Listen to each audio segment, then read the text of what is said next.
마틴 로이드 존스의 십자가. 제3장 하나님의 지혜.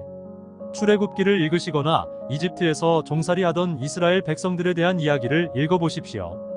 왜 그들이 유월절에 어린 양을 죽여야만 했으며 양의 피를 문설주와 기둥에 발라야만 했습니까?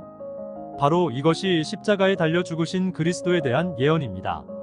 구약 성경에 나타나는 유월절 어린 양과 모든 번제 및 희생 제사들은 하나님의 아들이 십자가에 못 박히시는 그 사건을 지칭해 주는 것입니다. 사도 바울이 왜 십자가를 자랑하는지를 아시겠습니까? 그는 이 비참하고 사악한 사망의 골짜기에 처해 있는 비참한 인간들을 위한 하나님의 놀라운 계획을 십자가에서 발견했기 때문입니다. 하나님은 우리의 구원과 구속사역에 깊은 관심을 가지신 분입니다. 십자가를 다시 한번 음미해 보시면 거기에 관여하고 있는 분이 성자 예수님만이 아님을 알게 됩니다. 거기에 아버지 하나님께서도 관여하고 계십니다. 여러분이 십자가를 그려볼 때 거기에 아버지 하나님이 계심을 보이십니까? 십자가를 통해서 발견한 첫 번째 것은 하나님의 은혜입니다. 우리는 복음의 메시지로 구원을 받게 됩니다. 그러므로 구원은 우리 자신으로 말미암는 것이 아니라 전적으로 복음을 주신 하나님의 은혜로 말미암은 것입니다. 또 다른 무엇을 발견할 것입니다. 그것은 하나님의 공의하심입니다. 하나님의 의로우심과 거룩하심이 거기에 나타나 있습니다. 이 우주 속에 하나님의 공의와 의로우심과 거룩하심이 이처럼 명백히 드러나 보여진 장소는 십자가뿐입니다. 정말로 하나님의 공의로움과 의로우심, 그리고 완전한 거룩하심에 대하여 알기를 원하시면 이 놀라운 십자가를 생각하십시오. 거기에서 여러분은 하나님이 죄를 얼마나 싫어하시는가를 보게 될 것입니다. 하나님께서는 죄와는 영원히 정반대편에 계십니다. 하나님께서는 자신의 모든 신성과 완전성, 그리고 거룩하심의 속성 때문에 죄를 견디지 못하십니다. 하나님은 죄를 몹시 싫어하실 뿐 아니라 묵인하시지도 않습니다.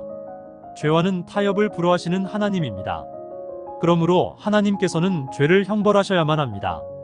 이것이 우리에게 하나님의 진노가 모든 죄인들과 불의한 자들에게 임한다고 하신 성경 말씀의 의미입니다. 우리는 너무나도 불완전하며 불결하고 형편없는 존재입니다. 우리의 심성은 너무나 많이 오염되어 있습니다. 여러분과 저는 순수한 청결함이나 깨끗한 의로움, 그리고 순전한 성결함에 대해서 생각할 수 없는 자들입니다. 하나님께서 어떻게 동시에 공의하심과 용서하시며 사랑하심을 나타낼 수 있습니까? 하나님께서 어떻게 이 두 가지를 함께 두실 수 있습니까? 그의 의로우심과 자비, 그의 거룩하심과 사랑을 어떻게 한 곳에 두실 수가 있겠습니까? 이것이 가능한 일입니까? 물론 가능합니다. 그 대답은 십자가에 있는 것입니다. 마지막으로 이 십자가가 제게 주는 깨달음은 모든 것 중에서도 가장 놀라운 것으로 우리에게 향하신 하나님의 사랑입니다. 자기 아들을 아끼지 아니하시고 우리 모든 사람을 위하여 내어주신 이가 어찌 그 아들과 함께 모든 것을 우리에게 은사로 주지 아니하시겠느냐. 주님은 영원하신 성령 하나님으로 말미암아 우리 자신을 위하여 자기 자신을 하나님께 희생 제물로 바치셨습니다. 저에게 여러분이 얼마나 많은 선행을 했는지에 대해 자랑하지 마십시오. 저는 그런 것에는 흥미가 없습니다. 여러분이 교회의 회원이라고도 말하지 마십시오. 그런 말에는 관심조차 없습니다. 여러분이 참 성도인지 아닌지는 십자가에 대한 여러분의 자세를 보면 금방 알 수가 있습니다. 우리가 십자가를 자랑하지 않는 한 우리는 십자가를 보지 못한 자요, 십자가가 무엇을 의미하는지 깨닫지 못한 자입니다. 우리가 십자가를 깨달은 적이 없다면 십자가를 참으로 믿는 자라고 말할 수 없습니다.